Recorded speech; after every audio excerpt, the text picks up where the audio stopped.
ಬಂಧು ಬಾಂಧವರನ್ನು ಕಂಡಂತಹ ಅರ್ಜುನ ಅತ್ಯಂತ ವಿಷಾದಕ್ಕೆ ಒಳಗಾಗಿದ್ದಾನೆ.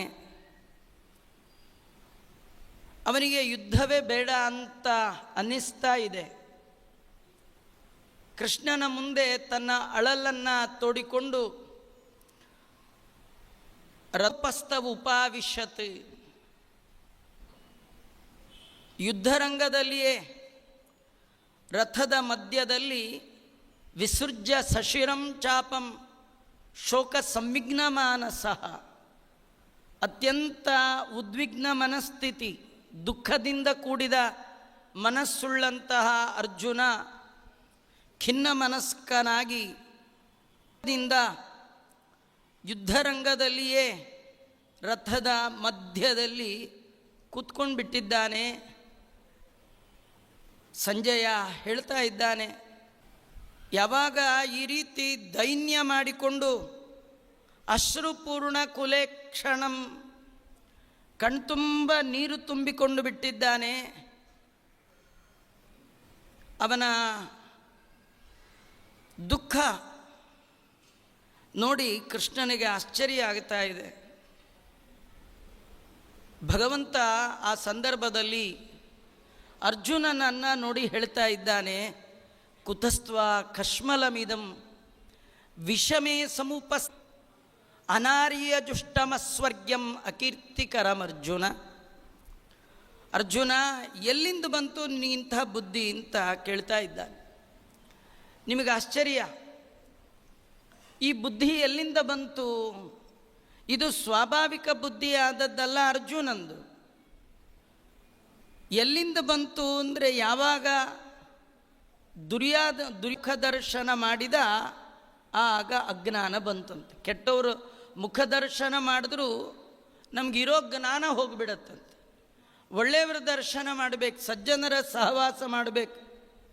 ಸಜ್ಜನರ ದರ್ಶನ ಮಾಡಿದರೆ ಒಳ್ಳೆ ಬುದ್ಧಿ ಬರುತ್ತೆ, ಕೆಟ್ಟವರ ದರ್ಶನ ಮಾಡಿದರೆ ಇಂಥ ದುರ್ಬುದ್ಧಿಗಳೇ ಬರುತ್ತೆ.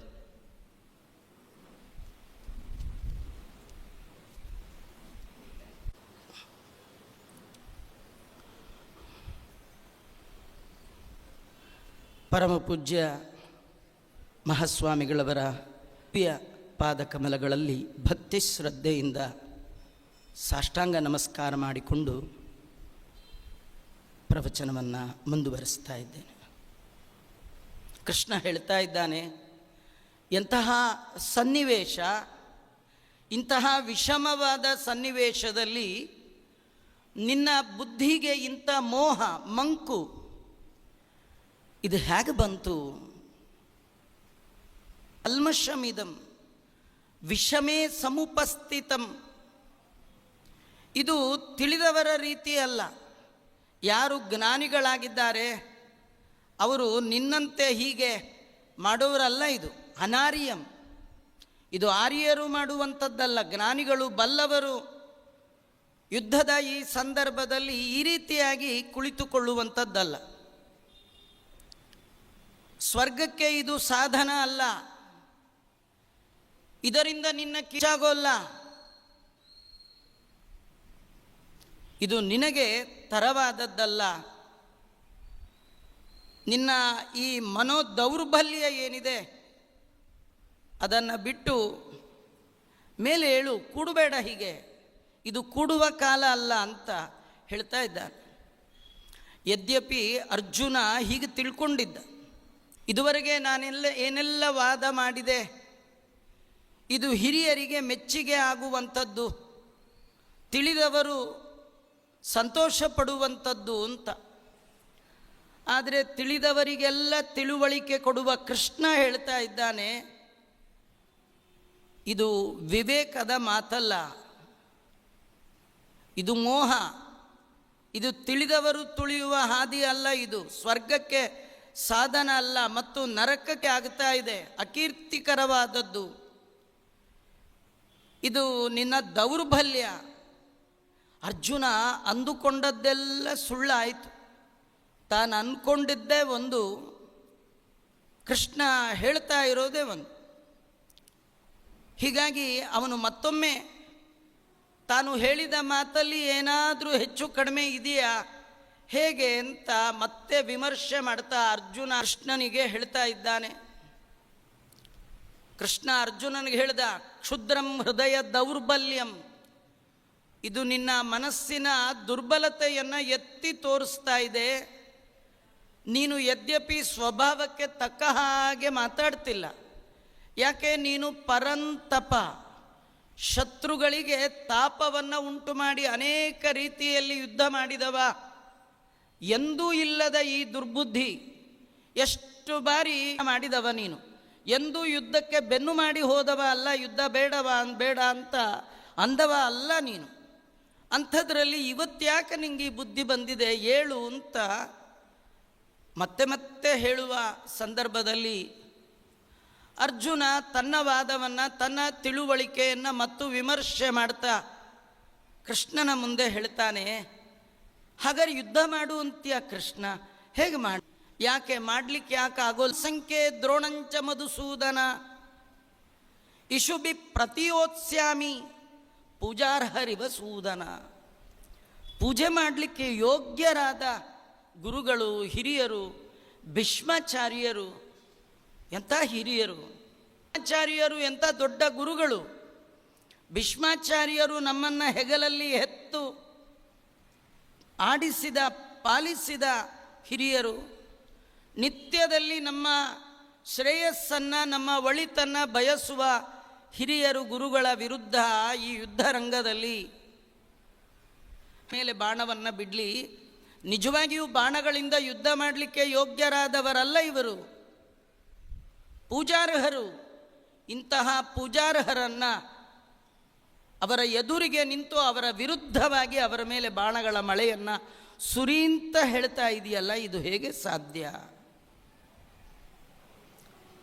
ಗುರೂನ್ ಹತ್ವಾ ಹಿ ಮಹಾನುಭಾವಾನ್ ಶ್ರೇಯೋ ಭೋಕ್ತುಂ ಭೈಕ್ಷಮಪೀಹ ಲೋಕೆ ಹತಾಸ್ತು ಗುರೂನಿಹೈವ ಭುಂಜೀಯ ಭೋಗಾನ್ ರುದಿರ ಪ್ರದಿಗ್ಧಾನ್. ನಂಗೆ ಬೇಡ ಅಂತ ಮಹಾನುಭಾವರಾಗಿರ್ತಕ್ಕಂತಹ ಭೀಷ್ಮಾಚಾರ್ಯರು, ದ್ರೋಣಾಚಾರ್ಯರು ಇಂಥವನನ್ನು ಕೊಂದು ಮಾಡಿ ರಾಜ್ಯದ ಭೋಗವನ್ನು ಭೋಗಿಸುವುದಕ್ಕಿಂತ ಭೈಕ್ಷಮಪೀಹ ಲೋಕೆ ಶ್ರೇಯ ಅಂತ ಭಿಕ್ಷೆ ಎತ್ತಿ ಜೀವನ ನಡೆಸೋದಿದೆಯಲ್ಲ, ಇದೇ ಉತ್ತಮ. ಯಾಕಂದರೆ ಯುದ್ಧರಂಗದಲ್ಲಿ ಇಂಥ ಗುರು ಹಿರಿಯರ ಜೊತೆ ಯುದ್ಧ ಮಾಡಿ ಅವರನ್ನು ಸಂಹಾರ ಮಾಡಿ ಅವರ ರಕ್ತದಲ್ಲಿ ತೊಯ್ದ ಈ ಸಿಂಹಾಸನದಲ್ಲಿ ಅವರು ಬಿಟ್ಟ ಈ ಭೋಗ ಭಾಗ್ಯಗಳಲ್ಲಿ ನಾನು ಬದುಕೋದಾದರೂ ಹೇಗೆ? ಆದ್ದರಿಂದ ನನಗೇನು ಅನ್ನಿಸ್ತಾ ಇಲ್ಲ, ದಯಮಾಡಿ ನನ್ನನ್ನು ಯುದ್ಧದಲ್ಲಿ ಯುದ್ಧ ಮಾಡು ಅಂತ ಹೇಳಬೇಡ. ಇದರಲ್ಲಿ ಯಾವುದು ಮಾಡೋದು ಸರಿಯೋ, ಯುದ್ಧದಿಂದ ಹಿಂದೆ ಹೋಗೋದು ಸರಿಯೋ, ಯಾವುದು ಶ್ರೇಷ್ಠವಾದದ್ದು? ಯುದ್ಧ ಮಾಡಿದರೆ ನಾವು ಗೆಲ್ತೀವೋ ಸೋಲ್ತೀವೋ ಯಾವುದು ಗೊತ್ತಾಗ್ತಾ ಇಲ್ಲ. ಕಾರ್ಪಣ್ಯ ದೋಷೋಪಹತ ಸ್ವಭಾವ. ನನಗೆ ಇವರ ಮೇಲೆ ಕೃಪೆ ಬಂದಿರೋದ್ರಿಂದ ನನ್ನ ಸ್ವಭಾವಕ್ಕೆ ಸಂಬಂಧಪಟ್ಟ ಮಾತನ್ನು ನಂಗೆ ಆಡಲಿಕ್ಕಾಗ್ತಾ ಇಲ್ಲ. ಪೃಚ್ಛಾಮಿ ತ್ವಾಂ ಧರ್ಮ ಸಮೂಢಚೇತ ಯಶ್ರೇಯ ಸ್ಯಾನ್ ನಿಶ್ಚಿತಂ ಬ್ರೂಹಿ ತನ್ಮೆ. ಯುದ್ಧ ಮಾಡೋದು ಒಳ್ಳೆಯದೋ, ಯುದ್ಧ ಒಳ್ಳೆಯದೋ? ಯಾವುದು ಧರ್ಮ, ಯಾವುದು ಅಧರ್ಮ, ಯಾವುದನ್ನು ಮಾಡೋದ್ರಿಂದ ಆ ಕರ್ಮ ನನ್ನ ಶ್ರೇಯಸ್ಸಿಗೆ ಕಾರಣ ಆಗತ್ತೆ, ನೀನು ಅದನ್ನು ನಿಶ್ಚಯ ಮಾಡಿಕೊಂಡು ನೀನನ್ನು ನನಗೆ ಹೇಳು. ನಾನು ನಿನ್ನ ಶಿಷ್ಯನಾಗಿದ್ದೇನೆ. ಶಾಧಿಮಾಂ ತ್ವಾಂ ಪ್ರಪನ್ನಂ, ನಿನ್ನಲ್ಲಿ ಶರಣು ಬಂದಿದ್ದೇನೆ, ನಿನಗೆ ಶಿಷ್ಯನಾಗಿದ್ದೇನೆ.